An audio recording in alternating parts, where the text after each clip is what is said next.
If you can hear my voice, clap once. If you can hear my voice, clap twice. I'm looking for excellence in 5, 4, 3, 2, and excellent job. Good morning, NYU. Good morning, Miss Valerio. So we have only an hour together today because of the special presentation that we had this morning. So we're going to be moving through things a little bit more quickly than we might normally, okay? Today when we go over our do now, we're going to look at the odd numbers. Okay, I'm not going to go through every single one. Very, very important. So let's start off with number 1. You had to tell me for each noun on here whether it was concrete or abstract. Just put your hands down for just a second. And whether it was common or proper. Who can tell me what's the difference between a concrete noun and an abstract noun really quickly? Jordan, let's start with Jordan right here. Jordan, loud and proud. Charles, close that book, please. Go ahead. The difference between a concrete and an abstract noun is you can't see it, abstract noun, and you can feel and see a concrete noun. Awesome. So a concrete noun is something we can use our 5 senses with. An abstract noun we cannot. And who can tell me the difference between a common noun and a proper noun? Ty. Let's check Ty over here. Go ahead, Ty. A common noun is something that's supposed to be capitalized. Very good. And a proper noun is something that's supposed to be capitalized. Yes, and they're capitalized for many reasons, but usually proper nouns are really specific. People, places, and things. Common nouns are not specific. So, having all that in mind, let's look at number 1. The word is respect. Respect. Tydrell. Good. Can you articulate for me, please? Respect is an abstract noun, respect is a common noun. Perfect. He said respect is an abstract noun and a common noun. Number 3, may. May. And I was talking here, guys, about the month. Somebody in another class said, oh, the person's name. That's okay, but I was thinking the month. So if it's a month, what's the answer? Jasmine. May is an abstract noun and it's a proper noun. Perfect. Number 5, sock. Antonio. Sock is a concrete noun and it's a common noun. Very good. Number 7, bus. Bus. Cody. Bus is a concrete noun and no concrete. Very good. Thank you for correcting yourself. Number 9, Miss Fuller. Antoine. Miss Fuller is a concrete noun and she is a proper noun. She is a proper noun. Excellent job. Let's look down at part 2. For part 2, you had to add the end mark and then tell me the type of sentence. So number 11, Ashana, will you read that for me? Go ahead. The copier is jammed. It was to have an exclamation point at the end and an exclamatory sentence. Good. Did anyone put a period and say it was declarative? Okay, that's fine as well. That's totally fine. I like the exclamatory one because if the copier's jammed for me, I get all upset because I need to make copies for my class, so I usually get angry and I'm exclamatory, right? But somebody else might just be like, oh, the copier's jammed, and walk away. All right? Number 13. Number 13, Rashawn. Loud and proud, please. Are you going on vacation this summer? This sentence is in a righteous It is. And so how would you end that sentence, Marshawn? with the question. That's fabulous. Number 15. Let's see, Fernando. I'm so happy with your NWEA score. It's an explanatory sentence. Yep. And exclamation. Yeah, absolutely. That one is definitely going to be exclamatory because if I'm really happy about something, I'm for sure going to use an exclamation point. And the last one there, number 17. Ty, read it.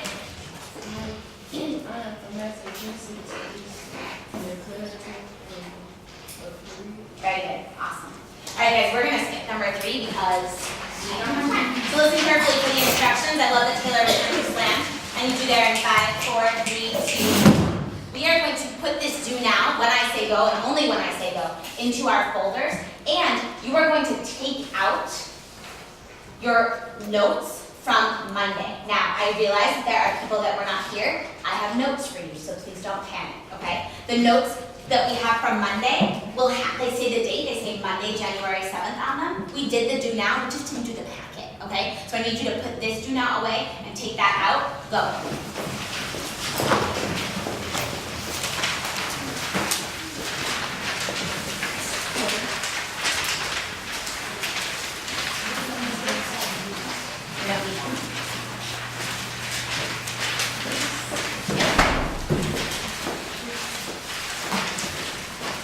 guys, it looks like this. It's on the second page.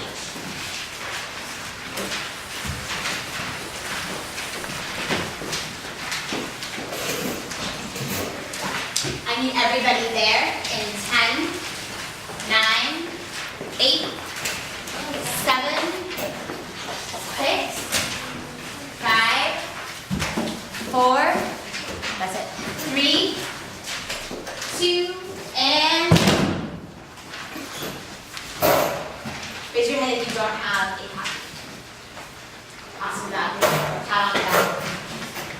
All right, so today, guys, we are going to talk about the writing process. All right, I need your eyes while I talk about this. It's very, very important.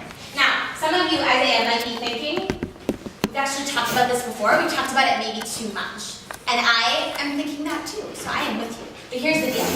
On our benchmark last week, we only scored, I don't even know if I want to tell you this number. This is really bad. What do you think it was, dear? 56, yeah, it was lower than that. Anyone else have a guess? Marshawn, what was it? 35. Yeah, it was lower than that too. Fernando, what was it?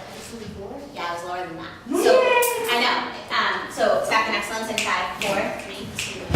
So, we actually scored at 12% as a grade level on this objective. Now, here's the deal. I'm going to own part of this because I'm actually going to own all of it. We learned the writing process. The writing process was the first thing I taught you at this school. We learned it in August, right? And so I just don't think that we've practiced it enough. Like, we learned it, you guys did really well with it, and so I was like, oh, well, I did really well with it, so I'm gonna, no, we have to come back to it, because that data tells me that we've probably forgotten a little bit about it, all right? So we're gonna actually review that today. I found a brain pop video that we're gonna watch that I think you guys will really like, and then we're gonna do some practice, okay? So this chart, some of you might recognize because it's similar to the one that is in most of your journals, okay? So we're actually gonna practice with this. So the writing process. Can I get someone to read the definition that I put for you in that box? Cody, loud and proud, go ahead. The 5 steps needed to complete a piece of writing. Excellently. Excellent. Perfect, thank you. So the 5 steps needed to complete a piece of writing excellently. We know the 5 steps, they're up on the board. We know what they are. Now we just need to make sure that we can recognize them, okay? So when I think of the writing process, I want to try to make it simpler. So in this column, we're going to be writing down words that we think of when we see that word. So the writing process makes me think of a cycle. Like something that keeps going over and over again. Because when you finish the writing process, you start over. So I need everyone to write cycle in that box, just like I did. So Jaden, I need you to write that down. It makes me think of how there's different steps, right? And how we don't just get to the end of something right away. We have to go through steps together. Does it make anybody else think of any other words that we could add there? Edgar, what does it make you think of?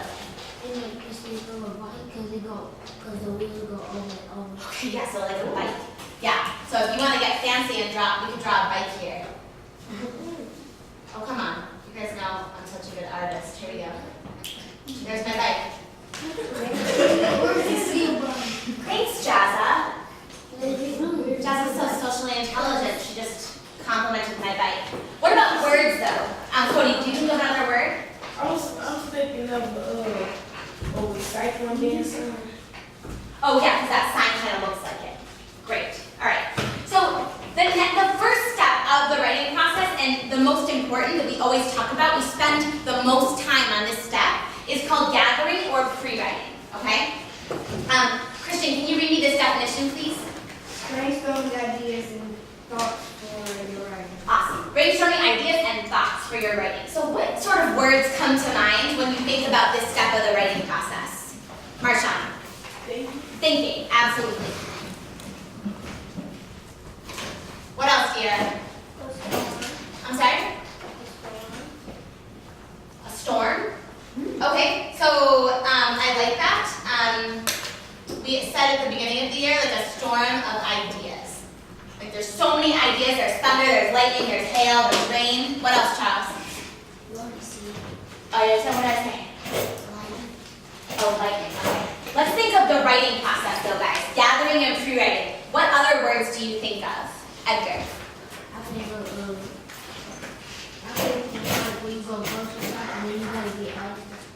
so that doesn't make me think of gathering and pre-writing. I'm going to write down ideas, topics,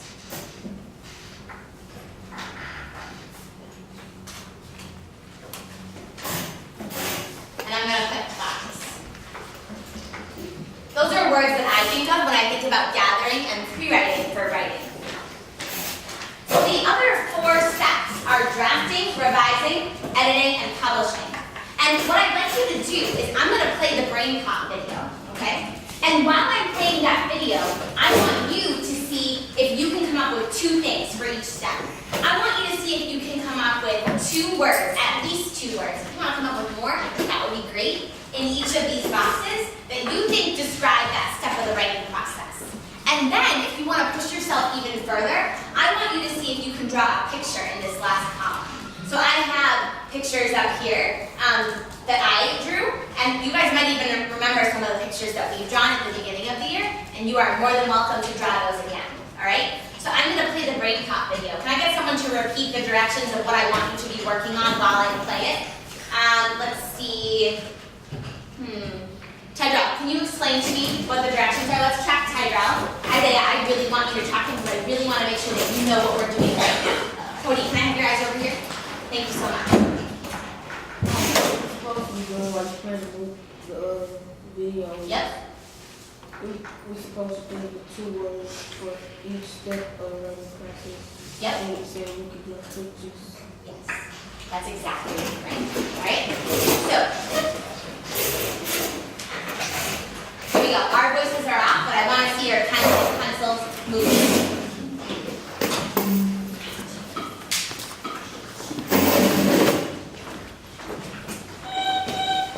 I don't know what to write about. Write about you? Dear Tim and Moby, I need to write an essay for English. The opening paragraph is due tomorrow. It can be about anything, but I don't know where to start.